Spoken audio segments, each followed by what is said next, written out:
जिंदगी हमसे वफा नहीं करेगी। अगर कोई कामयाब हो जाता है हमको खत्म करने के लिए, तब भी मैं आपसे कह रहा हूं कि अपने आंख में आंसू मत लाइए। हाँ, हमारी गाड़ी पर हमला हुआ, 4 गोलियां उन 2 लोगों ने चलाई, मगर अल्लाह जिसको बचाना चाहता उसकी कोई जान नहीं ले सकता। और हमारा तो अटूट इस बात पर ईमान है कि जब तक कुदरत फैसला नहीं करेगी किसी की इंसान की ना मौत आएगी, जब तक अल्लाह नहीं चाहेगा ना आपकी मौत आएगी, ना कोई आपका रिस्क छीन सकता है, ना कोई आपको बेइज्जत कर सकता है। तो ये तीनों चीजें हम लिखा कर लाते, हमको ये सप्पा R&D बॉडी नहीं देते। हम दुनिया में जिंदा हैं तो अल्लाह के रहमो करम पर जिंदा थे, हैं और रहेंगे। गोलियां चलाने वाले वही लोग हैं जिन्होंने महात्मा गांधी को कत्ल किया था। ये 4 गोलियां चलाए हम पर, अल्लाह ने हमको बचाना था, मगर मैं उन लोगों को फिर से कह रहा हूं, मैं मौत से नहीं डरता हूं, इंशाअल्लाह ताला मैं नहीं डरता। मुझे मालूम है कि इन तमाम जितने दुनिया में लोग आते हैं, अपनी मां के पेट में पलकर जब दुनिया में आते हैं तो अल्लाह एक वक्त मुकर्रर कर दिया हर एक का, और हम और आप जाएंगे इस दुनिया से।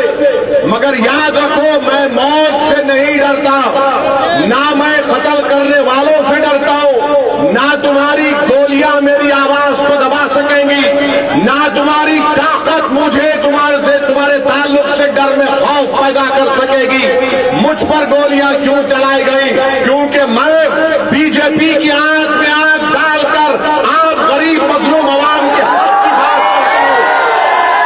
मुझ पर गोलियां इसलिए चलाई गई, मुझ पर गोलियां इसलिए चलाई गई क्योंकि मैं गरीब अवाम के इंसाफ का मुतालबा करता हूं।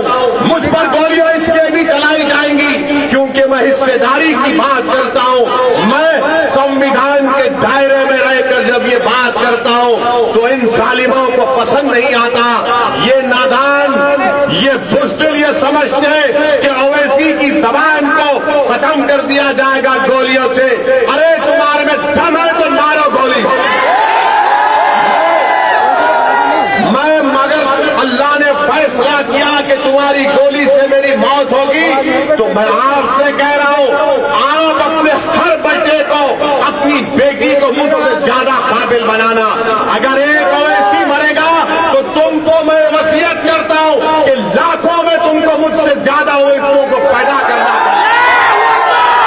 और याद रखो, हम दुनिया में आए तो जाएंगे, मगर अपने बेटों को, अपनी बेटियों को डॉक्टर बनाइए ताकि वो बीमारों का इलाज कर सके।